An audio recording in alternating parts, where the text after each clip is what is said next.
Oh my God. If everyone would rise, please.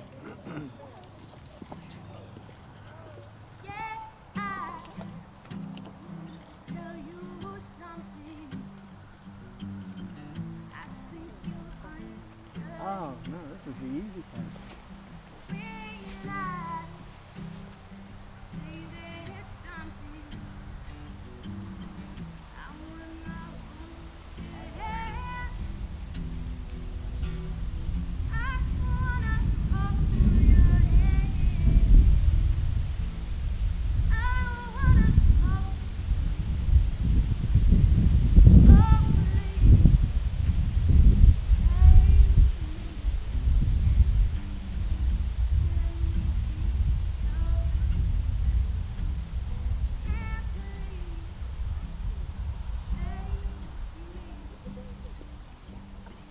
If you would all be seated, please.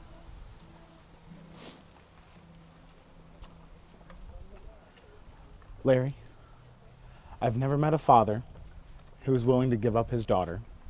So I ask today, do I have your blessing for this marriage? Yes, you do. Thank you.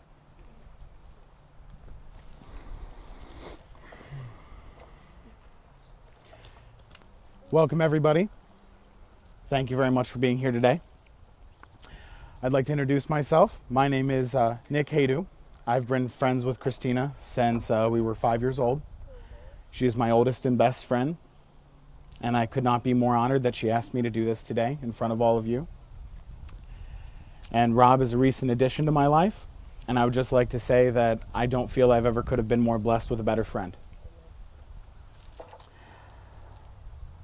As some of you might know, Chrissy and Rob have known each other for just over 10 years now.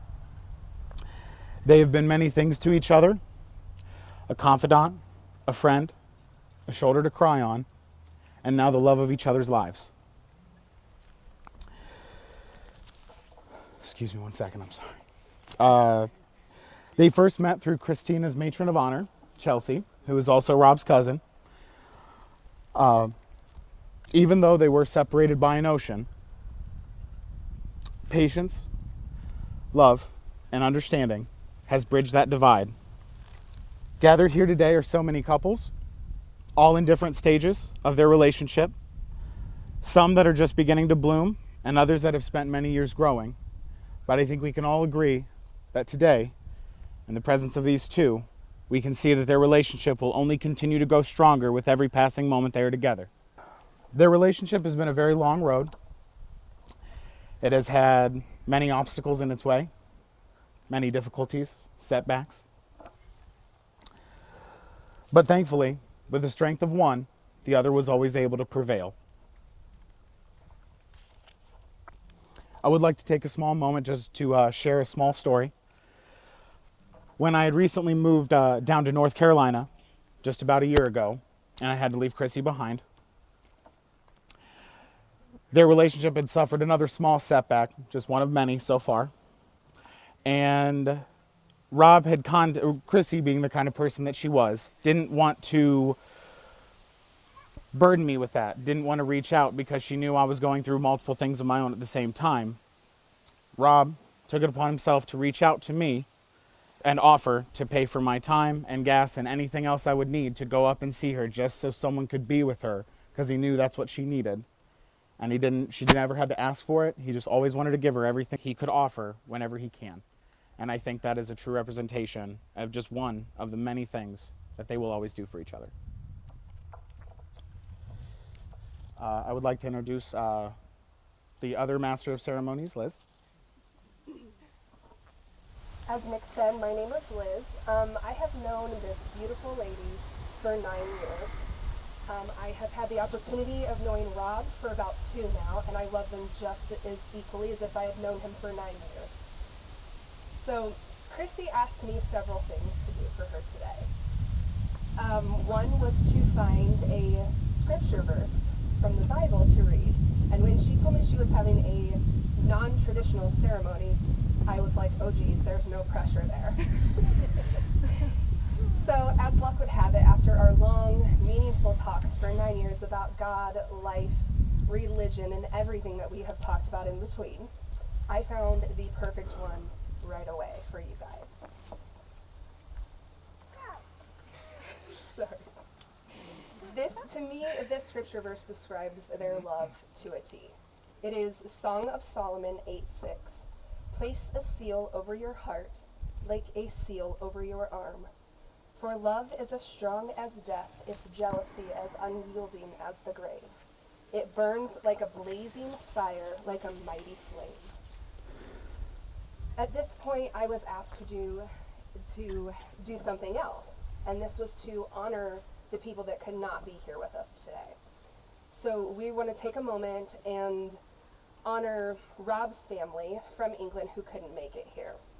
There was Rob's beloved Nan Rita, his sister Charlotte and her fiance Johnny, his grandfather Jim, his father Gary, Auntie Rita and cousin Ollie, his uncles Paul and Michael, and a few close friends, Craig and Beth, Lassie and Leanne, Mark and Jess, and many, many more.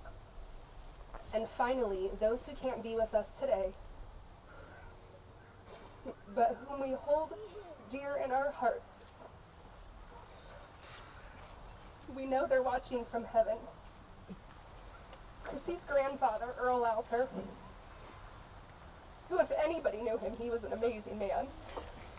Chelsea's father, who loved Chrissy as his own, and every one of her friends, David Smith.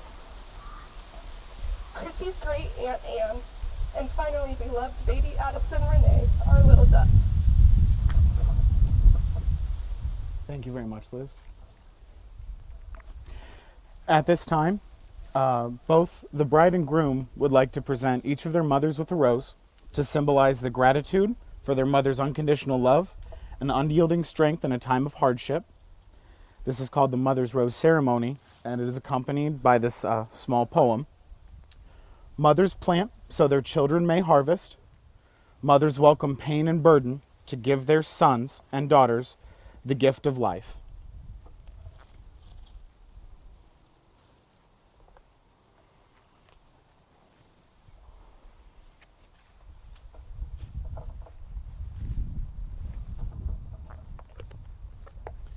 It is now time for the bride and groom to exchange their vows.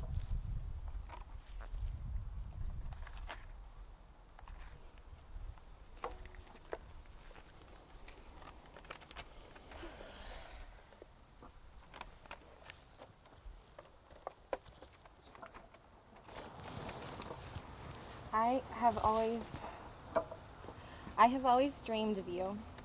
I have always searched for you. I have always searched for the sword and never the knight in shining armor. I have always had to be the strong one, the independent one, but never the vulnerable one.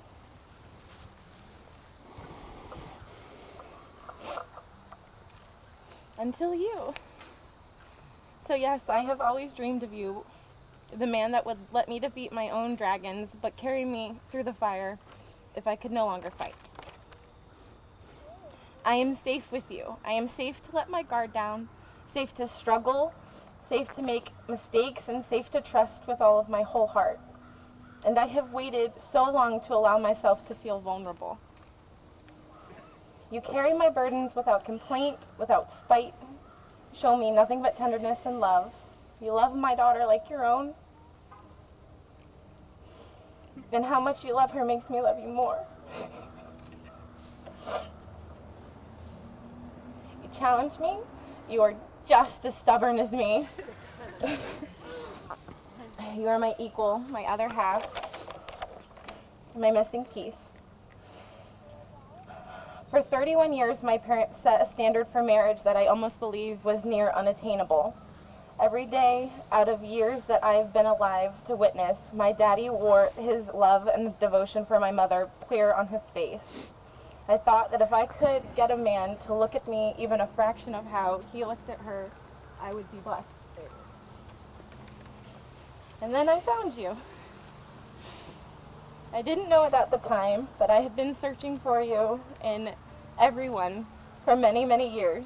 I had been searching for your kindness, for your humor, for your love, and for your affection. But I was never right until it was you.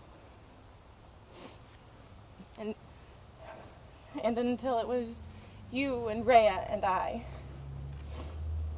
I will make you proud to call me your wife. Like I am so proud to call you husband. I love you.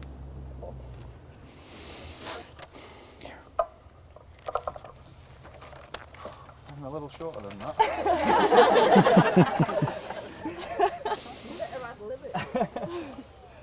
Kristina. The end.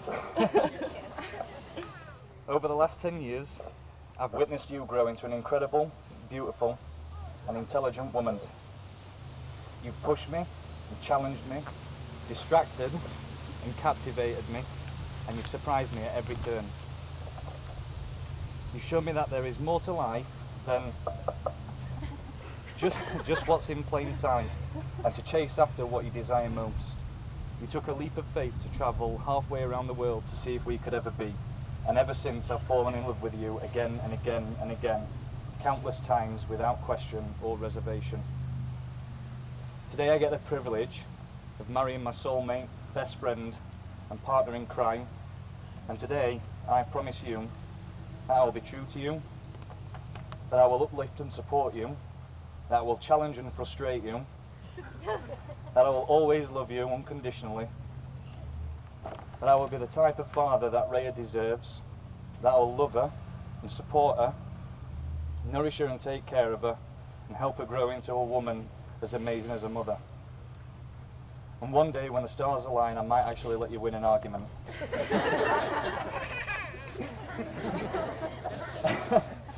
No matter what trials we encounter together, no matter how much time flies by, I know that I will always love you. And today feels like the start of an entire new journey, and it finally feels like we're going home. I love you.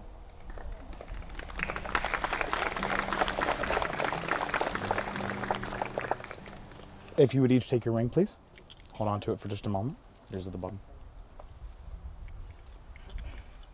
It's worse than Easter grass. Sometimes need yours.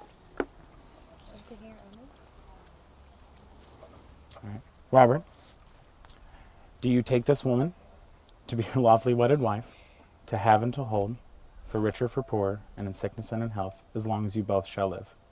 I do. Place the ring on her finger, please.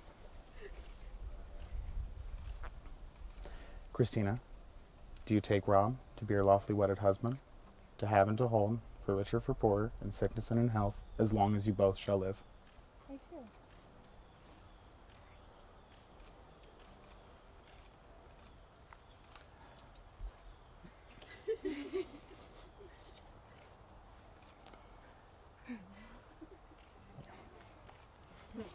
Better. And with that being said, I now pronounce you husband and wife. You may now kiss the bride.